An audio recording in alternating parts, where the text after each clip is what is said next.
What's going on, everyone? My name is John, and today I'm going to be describing what I believe has been come to known as the Tower method for shiny hunting Pokemon in Legends ZA. And there's a couple things that you need to do to get started first, so I'll start with those. But I was getting a few comments on one of the shorts that I had posted loaded with a shiny Pokemon, and I just want to clarify. Austin John Plays has made a very detailed video describing this whole process. And his video is probably better to watch, but I figured might as well, I don't know, put out my own shorter, sweeter, to the pointer type of thing. So the first thing that you're going to need to do is to beat the game. That's like the main thing, because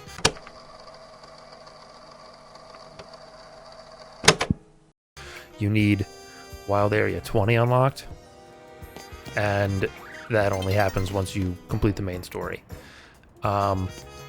Second thing you need is a ton of Pokeballs, but we'll get to that in a minute. You want it to be daytime. This isn't entirely necessary, it's just it helps because days last longer, and setting this up takes a little bit of time. So ideally, what you want to do is begin a new day and then start this process. So that's what we'll do here. I'll do it all uncut right here just so you can see the whole process of doing this. And it can be tricky. It's kind of a pain sometimes, but once you get it, then it's kind of fantastic. So as you can see right now, under my tower, I have a Heracross and a Lucario and other things that are mad at me. So what I'm going to do is run away from them, and we're going to fast travel to this Pokemon Center right here, because this one is kind of where everything this is kind of like the anchor point for setting this whole thing up. So we're going to just drop a hard save here now that we have we know we have two spawns under the tower, and we're on this side because this is the side that we're going to use. The entrance right by this Pokemon Center, because you can fast travel to it. It's nice and easy. No big deal. So first thing, I ran all the way around. There's a bench right here. I didn't even realize. First thing, once you come in, make sure you have no hostile Pokemon, because they can kind of just make it a pain in the ass. You don't have to get rid of them, but it makes it easier. And then second, you want to try to make sure you have two Pokemon that are easy to kite, so to speak. Have you ever played like Call of Duty back in the day, playing like COD Zombies? You know, the term kiting is like, you know, training, whatever, where you get them to follow you. That's essentially all it is. You want two Pokemon that are going to chase you. And I'm getting very unlucky here, but I'm doing this uncut, so you just want to walk away or far enough that they despawn and respawn. So Garbodor probably would work, Gardevoir probably not. So and now they're both on the closer side, so I have to walk away and come back. So under the tower there are actually 6 spawn points, but only 2 spawns to populate them. That could actually work. So you see how the Gallade is actually very close to me, and the Scrafty is kind of more in the middle. So there's a close, a middle, and a far on both sides, so you can populate all of them using a spawn overloading method that I don't actually know who found it, but I know AJP definitely popularized it pretty quickly. So that's what we're going to do. So right now, we have 2 Pokemon that ideally would chase us, so we just want to get their attention. You want to piss them off, run around in front of them, get them to come after you. And of course, Scrafty's going to be a pain in the ass. Oh, here we go. So now they're both chasing me. Try to keep them as close as you can. And then just sprint for the door. He's running away already. And then immediately save progress. Then you can quit the game and restart. I haven't done the Switch update. There's a new Switch update that doesn't break this, but I heard it actually breaks third-party docks. Also from AJP. I watch a lot of his content. He's really, really good for Pokemon content creation. So now they're both much closer, as you can see. See, when you do that, when you save and quit the game, wherever they were standing, essentially, it locks their spawn to that point. And I should mention here, this isn't foolproof. This isn't like you're going to get 6 every time. Sometimes it can kind of mess up and only give you 5. Sometimes you can't even get the last 2 to spawn at all, and you can just have 4. It's like a weird kind of thing, how it works. I'm not sure exactly what goes on in the code or why it happens this way, but sometimes things just don't quite work out right. But here, Galloway's pissed. Let's get Scrafty. Now they're chasing me. And we want to get them as close to this door as possible.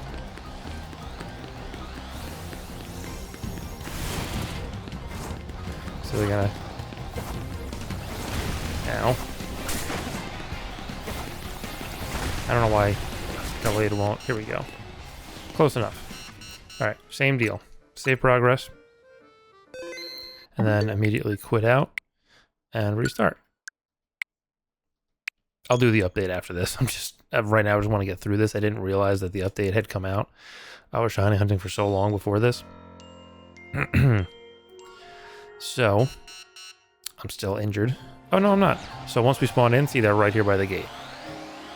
So, I'm going to just real quick see if I can't get them closer. See if I can't get...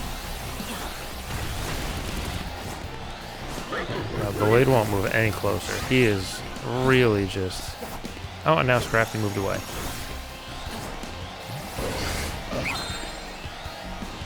Maybe I can get him to kind of... No. Alright, so what we're going to do...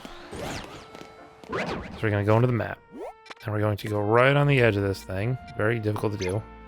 And put a marker. So now we can see how far away we are. We want to walk about 55, 60 units away. Which kind of lands us... right here next to this Roserade and this planter box. But you see how they're kind of like disappearing? So that's kind of what we want. So we want to save progress. And just to be sure, walk a little bit back. So Gallade's there, Scrafty's there. Okay, beautiful. So then we can close out, start the software back up again. And what should have happened now is it should have locked their spawns far enough away from the center that it will repopulate the spawns. And that's all we're looking for. Because then we just repeat the process. And it is that simple, but like I said, sometimes it just doesn't quite work. So they're both right here. We're going to run in. Gardevoir will run away. Gonna run back. Oh, look at that. We have 2 more Pokemon that should, in theory, not be too big of a deal. We also want to try to not die during this process. That's a big thing. We want to try to not die, and we want to try to not run too far from that door. So I'll put a marker there again real quick. We want to stay under, I believe it is, 70 units. So we're at 50 now. So Lucario's after me, come on. Simipour, let's go. We're 60, yeah, so we don't want to go above 70.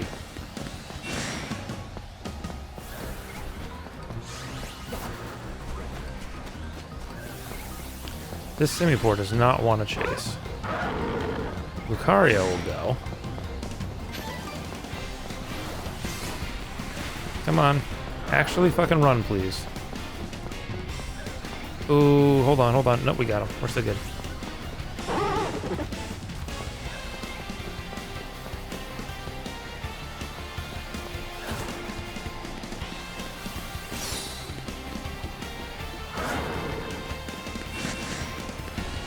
Alright, what I'm going to do is I'm just going to make them a little bit closer.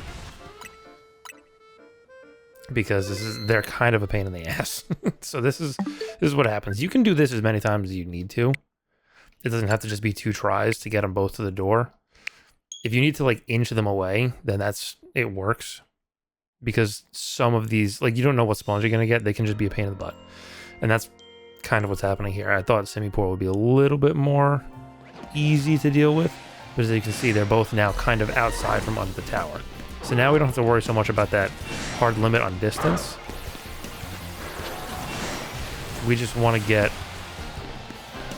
Oh, we got extreme speed. Come on. Yeah, we don't want to die. That's the other thing. We really don't want to die. But we want to try to get Simipour to actually try and fucking follow me.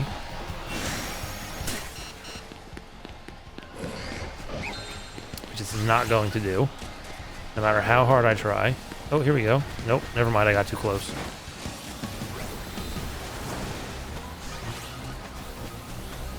Come on. Ow. Come on, come on, come on. Chase, chase, chase, chase, chase. Please, you. There we go. Oh, okay, he's going back. This idiot. Let's go. It only uses Hydro Pump. What a... And Extreme Speed.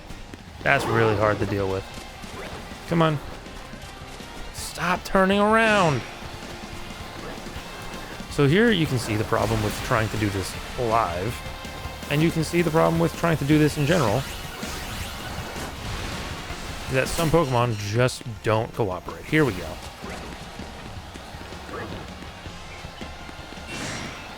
Okay. Perfect.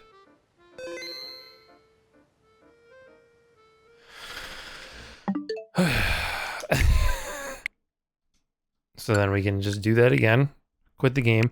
Restart. Go back in. And then... they should all be a little bit closer.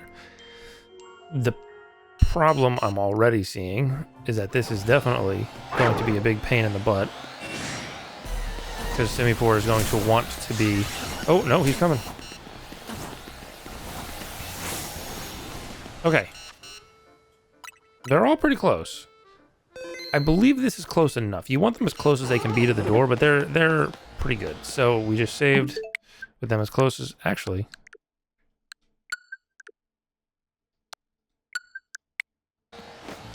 we can save again. They're actually closer right now. Okay, then, now we quit out. And it's just a tedious process. That's all it is. It's like it takes a bit of figuring out and finagling, but once you get it, then it's not that bad. But then the other thing with this method is you have to restart this every time you want to do this. So, one more time, we'll put our marker down on the door. Close enough. And I want to walk about 55, 60. Right here. Good. Save again. And then just to double check, walk back, make sure that they're all still there. All four, good. Then we close and reopen the game. Now this will be the third and final time we run this process. And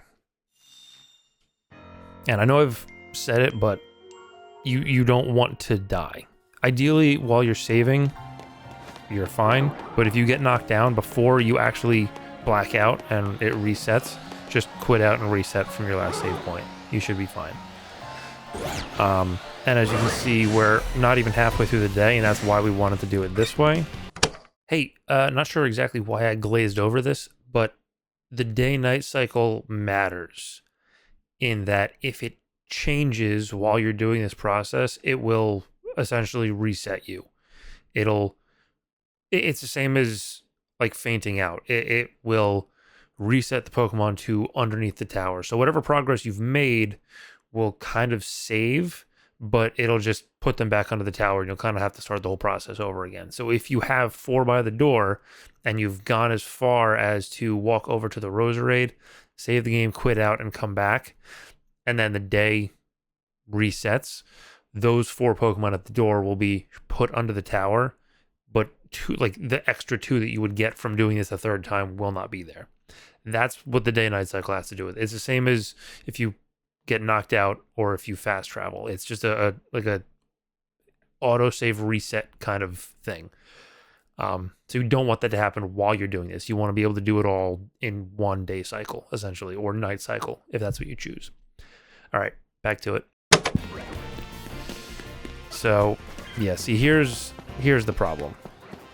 this is one of the things that can happen. So the last 4 Pokemon, or the last 2 Pokemon that would spawn, just didn't.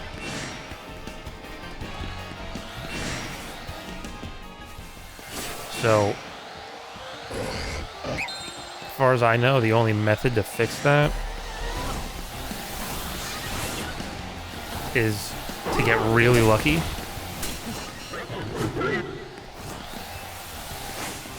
Let's try again. Just reset this whole process. This might work, it might not. It doesn't always. I got it to work last night. You never really know.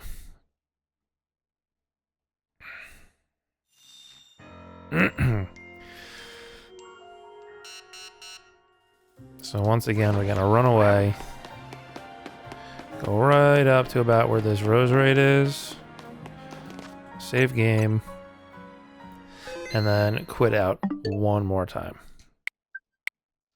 And if it doesn't work this time, then there's not really much I can do besides restarting the process all over again. Which, at this point, I don't really want to do, but I might do it just for the sake of this.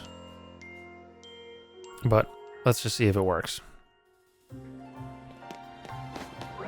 Come back, everyone's at the door. Wonderful. Run in, piss them all off, try to get past them all, and here we go. Okay, so we have 2 new Pokemon spawned underneath. And unfortunately, not really Pokemon who chase very easily, so this is going to be a bit of a problem. Oh, actually, shouldn't be a problem at all. I thought these 2 were going to be a lot more difficult. So then we do this, same deal, get right outside, save progress, quick game. Look at that. Managed to save the video.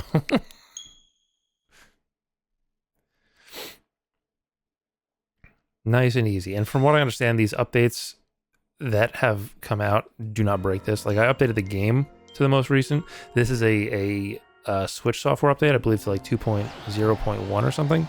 And what it does is break like third-party docks, apparently, which is super not cool.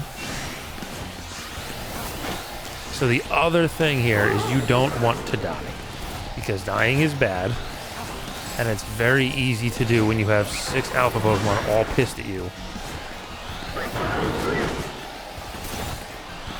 So you want to, again, try to get them all as close to the door as possible. Lucario is being a pain in the ass right now. Come on, Lucario. Come on.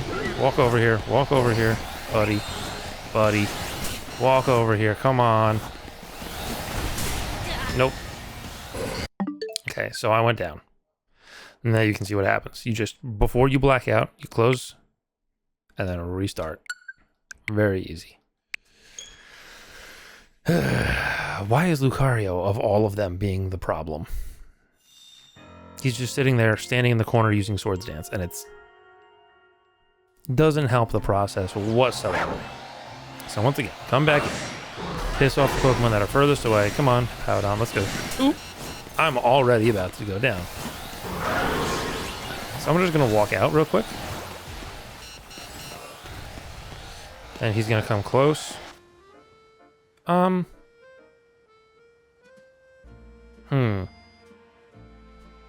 gonna test something quick. Let's save progress, and we're going to quit out.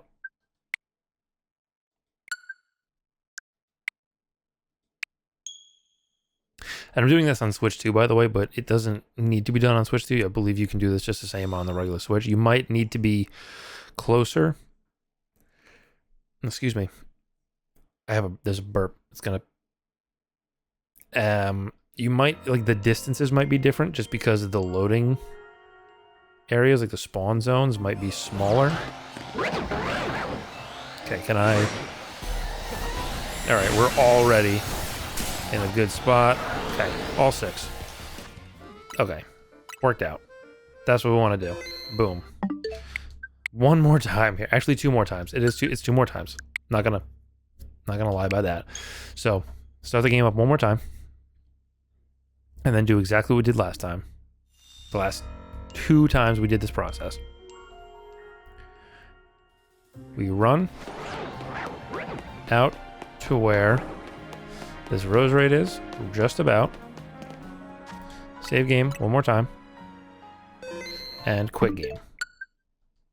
One more time. And now we should be good. So one thing to note is when you go down, the game doesn't save. Like, it doesn't drop an autosave. And that's sort of what helps this process work. But it does reload the Pokemon around you. So we have all 6 of them right here. So what we're going to do, now they're all right here, save the game here as a backup, just in case something goes wrong. And we walk in, and we let them kick our ass. You just want to go down. You can fast travel.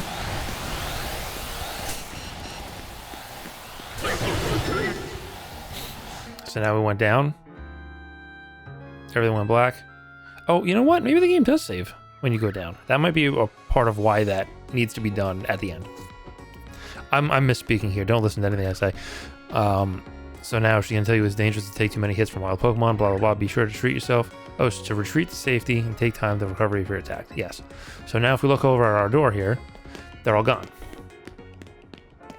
That's because when we go down, the spawns for everything reset. Hey, look, Alpha Bulbasaur. And if we run into the middle here, now we should have populated all 6 of the possible spawns under the tower. So now, what you can do, if Bulbasaur wants to leave me alone, is 2 different things. 3, couple different things. So right here is not like ideal, but you can just sit at this bench constantly and reset. And then when you spawn back in, it should reload everything in under the tower. So these won't go away. That's another thing of note. These 6, overloaded spawns under this tower, they are here to stay until you catch the Pokemon under here, or they run away. But nothing under here, they're all alpha, so they won't run away. You have to catch them or knock them out. And if you do that, then you will have to do this again. So now you have 6 alpha Pokemon. That is a pool of, I want to say like 62 different Pokemon that can spawn here. I'll throw it up on screen. And every one of them can be shiny. Every one of them is alpha. And they all just spawn at random. So you can keep doing this where you just come over to the bench and just sit and reset. And it'll reset all the spawns underneath. It takes a little bit of time, but it's not that bad. And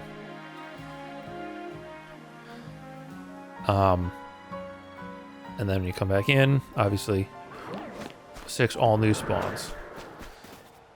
And you can get 6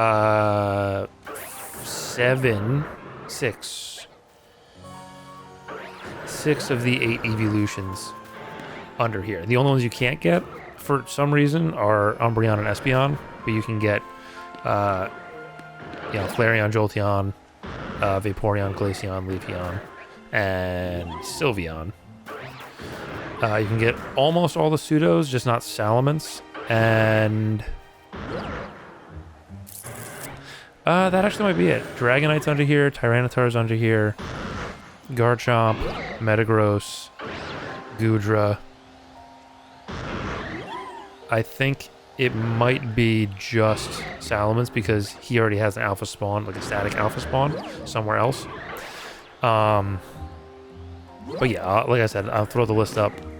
What I have been doing to make this work in my favor is you move away from the Pokemon Center over to like where this dock is, where Totodile, Gardevoir, Chikorita sometimes they spawn over here. And you can just walk outside of here. And once you see how far away they are, that Skarmory despawned, you can go right back in. It's very easy, but a faster method. So now everything will respawn. So there's Glaceon and Vaporeon, and then you have Helioptile, Drampa, Barbaracle, and Dedenne. So there's another bench right here. You can sit at this bench. And this one's nice and easy. This one's an easy process. And shiny Pokemon, I mean, I'm sure you know at this point, but shiny Pokemon are saved. You have, I think, a buffer of 10. So you can have 10 wild spawn shiny Pokemon just in your buffer that won't go away until you catch them or you find another shiny Pokemon. So here, I came just to the edge of this pond. Everything spawned in, nothing shiny. You run straight back and go right to the bench again. That's what I have been doing. You spam A. If you have turbo controllers, you can also do that. You can make a macro. Obviously, with the regular Switch controller or a Switch 2 controller, it's not going to work. With the Joy-Cons, it's not going to work. Like, you need... I mean, you can hook a rubber... Like, wrap a rubber band pointing down. But that burp just won't go. There it is. You need to walk forward and walk back to get everything to spawn. So that's why the rubber band kind of sucks. Like, this is very manual method. If you have a turbo controller, you can make this a lot easier. You can automate this process. A slightly easier method than the bench, and I think a little bit faster, is just fast travel. Because you always come to this door on this side. You just run in, run over to across the pond. Everything spawns in, nothing shiny, fast travel again. And it is a little bit quicker. The only problem with this one, this method in particular, is Malamar and Dragalge and Totodile and Chikorita and Roserade all spawn, like, right here, and Squirtle. They'll all spawn in this general area, sometimes as alpha, and they're all aggressive. The only one that isn't is Gardevoir, and you'll have to fight them off occasionally. So we have 6 more Pokemon, none of them are shiny. And we just fast travel again. Nice and simple. And this is another one that I was doing for quite a while. So I'll do this a few more times. You'll see maybe something will spawn in here that I'll have to deal with. Boom, okay, nothing's shiny. See, like, you can reset this very rapidly. So here's Malamar, right? So Malamar's close enough that it'll get pissed. So now you can't fast travel. So you can just run to the door real quick and then fast travel again. Or you can fight it and it'll knock out the spawn for this particular area. So here's a Totodile. So let's get Ampharos out here. Hit him with Thunder. And now the spawn for this particular location will not show up for, I think, like 5 more minutes or something. No shiny. Then we just restart. No problem. Very easy. Now, what I did to automate this... Nothing's shiny. Is... And, okay, so here's a spawn from the other side. This is a Dragalge from the other side. So I can come out with Metagross here. Use that Headbutt. And now we knock that spawn out as well. We can fast travel again. I will put up quick a macro. So if you have any of the newer 8-bit do controllers, so like this, I'm using an 8-bit do Pro 2 controller, I believe is what this is. For the Switch specifically. It's got the back pedals and it has the triggers as well as clickies and analog. That's I believe that is exclusive to some of the newer controllers. This is the newest Pro 2 or the Ultimate 2. This is the Ultimate 2. I do have the Pro 3 over here. And I took it off the dock. This is the Ultimate 2. I can't remember. I'll link it down below. It's not that expensive. It's definitely cheaper than a Switch controller. I think it's like $30 or $40, something like that. and just fast travel again. And then I'll throw a macro up on screen that you can, if I can export it, I'll export it. But what I've been doing to like make this much easier on myself, here's our spawns, all 6, no shinies. So I set up a macro that will, let me remember which one it is. I think it's this one. Will automatically, so here's, it'll automatically trigger the bench. And what it will do is it will wait the proper amount of time for the cycle for the day or night. Then it'll run forward a specific number of milliseconds to spawn all of those, all 6 of them, come back to the bench and re-trigger it. And it's set up in such a way that even if it like kind of glitches out and bugs and doesn't quite work, it'll always retrack itself. Like it'll get back on track, is what I mean. So now it's daytime, it'll run right to the edge of the water, spawn everything, come back to the bench, and then sit at the bench again. And so what I have been doing, once I figured out how to set this thing up, which took like 3 days, I take a regular old USB, plug it into the controller, and plug it into power. Not the Switch, not my computer, just plug it into power so that it's charged and it doesn't die. And then I'll just put it down on the desk, turn off my computer, go to bed, go to work, come home, have dinner, check what I got. And it's very simple. I mean, obviously you need to have a controller that can set a macro. You can do it with, if you had the switch up tool when the Switch first came out, I remember, not when it first came out, but I remember the switch up was a thing.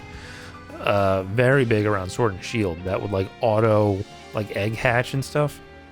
That thing I believe has a macro mode that you can use the Switch 2 controller, Switch 1 controller, Joy-Cons, or PlayStation controllers, Xbox controllers, whatever, and you can like in real time set up a macro. So like you press a button on it while it's plugged in, and then every input that you put into the controller as you put it in will be recorded, and then you can just set it to a certain button, hit that button, and it'll just replay exactly what you put into it in real time, so you don't have to mess with timings and all that stuff. You can literally just spam a bunch at the bench, wait for the day-night cycle to finish, walk to the other side of the river, and walk back, and then like set the macro, and it should just constantly like there's a bunch of different modes. I think again, Austin John Plays, I believe, just like showed exactly how it works, or loosely excuse me, how it works.